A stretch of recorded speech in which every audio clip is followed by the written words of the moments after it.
Guys, welcome naman sa may another YouTube channel natin guys.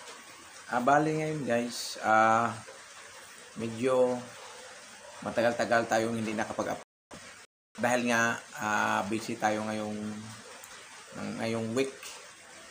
Kaya hindi tayo nakapag-upload ng tungkol sa acid reflux yung naramdaman natin sa araw-araw.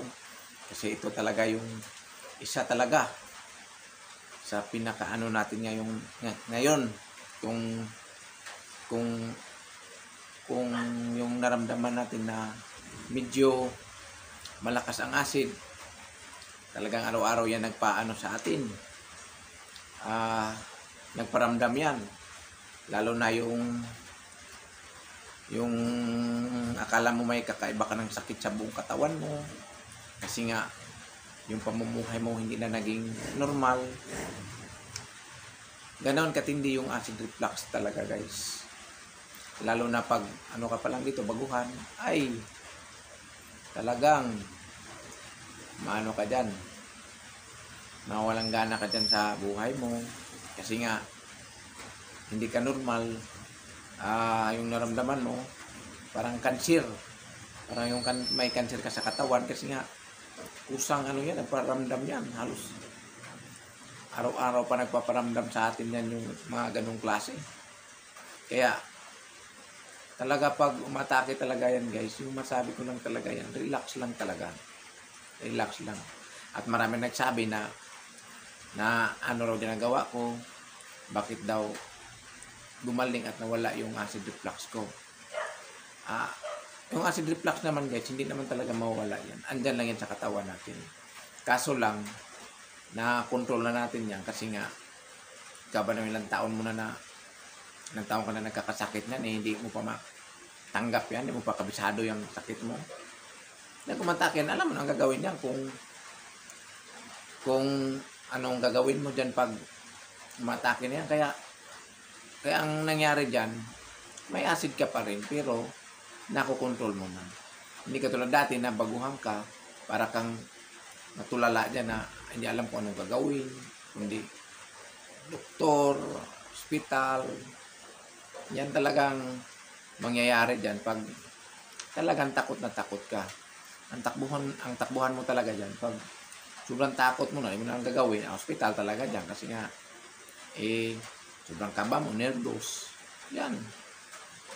Ganyan man ako dati, nung nakontrol ko na yung acid reflux ko, kahit hindi nahihirapan ka maghinga, hirap ka maghinga, tapos yung katawan mo naninigas, halos di ka na makagalaw,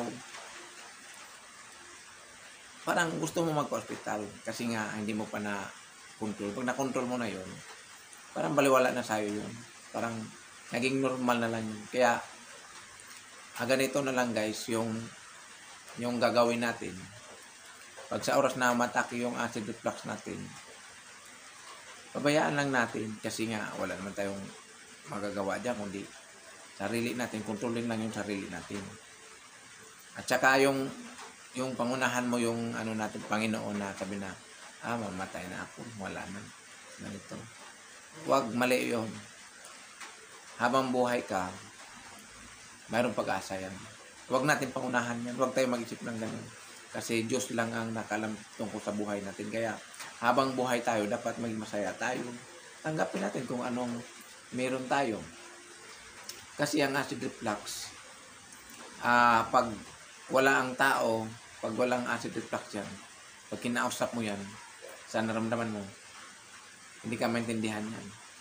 Kasi nga, ang acid reflux yan, para tong anxiety yan, andan yung mga ulcer, tapos yung sakit sa ulo, nahihilo, andyan yan yung mga naramdaman natin. Yung pag may acid reflux ka, para kang baliw yan, pag di mo na agapan yan, kasi nga, nagparamdam sa'yo yan. Hindi naman totoo yung naramdaman mo na ganun, nasa isip mo na lang, sa isip mo lang yun. Kaso lang, ginawa mong katotohanan, parang parang kung ano ang nakikita mo, sinabayan mo, kaya doon ka na anxiety, nervous, so yan, ganyan. Kasi ang talaga yung acid reflux o sabi ng GERD, ang alam ko dyan, wala tayong gamot dyan na talaga na ano dyan, na para gagaling tayo, kundi sarili lang tayo makagaling yan. Alam mo? Kasi kung may gamot yan, dapat yung mga binigay sa doktor, dapat gumaling na tayo. Hindi, ang binigay sa doktor sa atin, pang paano lang yan, pang pakalma lang yan para maging ano tayo.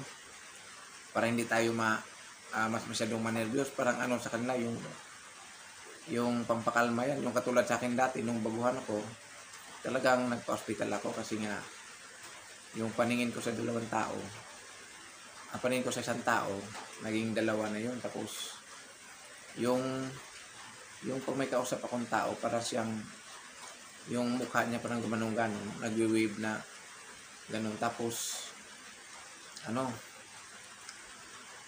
tapos mait yung ulo ko, parang mait yung ulo ko sobra, tapos madali ako magalit. Ganon yun. Tapos, yun. Ang ginawa ng doktor, binigyan ako ng pampakalma lang. Tapos yun, nung uminom ako, parang inaanto ako, tapos nakatulog. Tapos yung binigay pa niya na gamot sa akin, yung dati, yung pampakalma, na ano pa ako na allergic. Dito yung kamay ko, mukha ko, halos puro puro bukol-bukol yan, yung parang may uod na parang bukol-bukol, parang may nauod yung katawan mo na yung parang pula-pula na namamantal na pula-pula. Yan yung ko, sobrang kate. Pero hindi naman nagtagal rin sa akin na nawala din yun. Kaya sa mga talaga pag-iusap ko talaga sa mga ka-acid reflux, huwag kayong matakot dyan.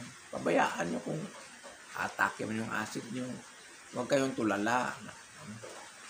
Kalma lang. Tanggapin mo na sakit mo yan.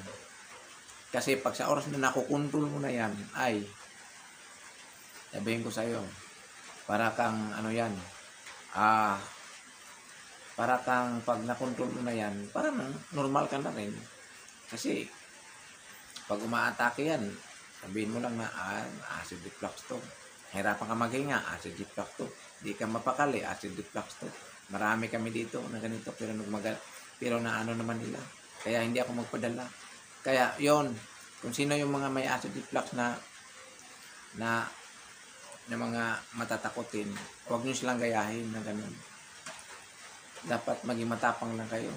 Kasi katulad ko, naging matapang ako sa acid reflux. Tapos, ako, may inuman ako din ng mga herbal.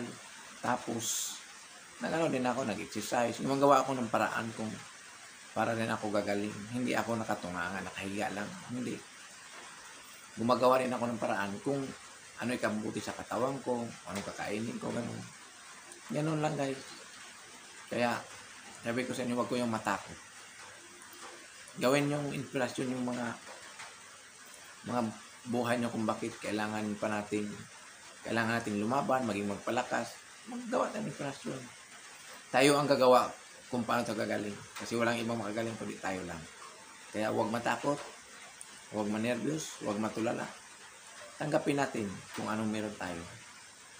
Makukontrol din natin yan. Kasi araw-araw natin nararamdaman yan. Kasi mawawala naman din yan. Hindi naman talaga yan na pag inatake yan habang ilang araw, ilang buwan yan, mawawala din yan. At gagawa ka lang din ng paraan kung ano kabuti sa katawan. Ayun na lang, guys. Maraming salamat.